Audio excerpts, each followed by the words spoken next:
My name is Jeremy Hardwick. This is my wife, Lauren, and we attend the North Fort Worth campus.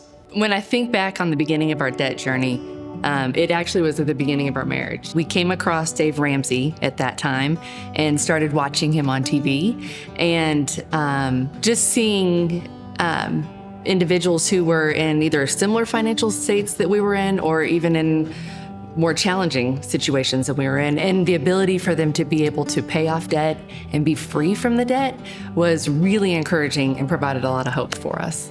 We figured out how much debt we had a budget, and we were looking at the numbers. And when we were looking at the numbers and going through it together, it gave opportunities for both of us to realize things that we needed, but things that we also wanted, and desires and dreams that we wanted to see for our family moving forward.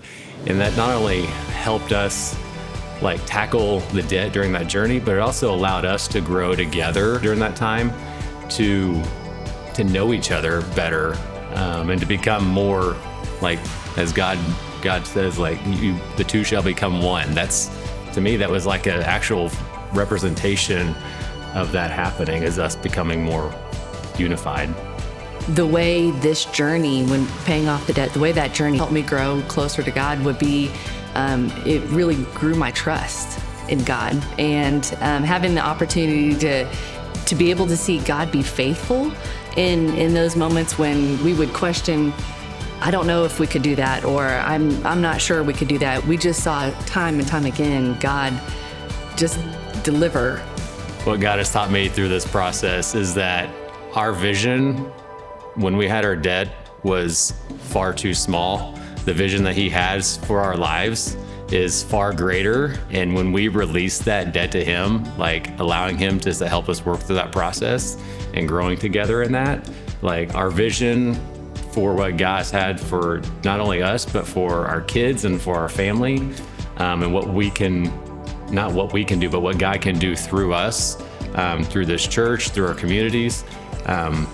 That's something I think God has taught us, that His vision is far greater than what we can even imagine. I would tell somebody, if they're in the middle of debt right now, that there is hope and you are not alone. There's a lot of people who have had the opportunity to pay off the debt, but there's also a lot of people where you are, and there are resources, there are tools available that allow you to be able to start making those steps and working through that process. You just got to take that first step and just keep going at it. Yes, it'll be hard, it'll be tough, but like Lauren said, there is hope at the end of the tunnel. I don't know if we necessarily saw the hope right at the beginning, we knew that we could get there, but the hope and the peace that she talked about and that freedom that comes is amazing when you just keep taking those steps.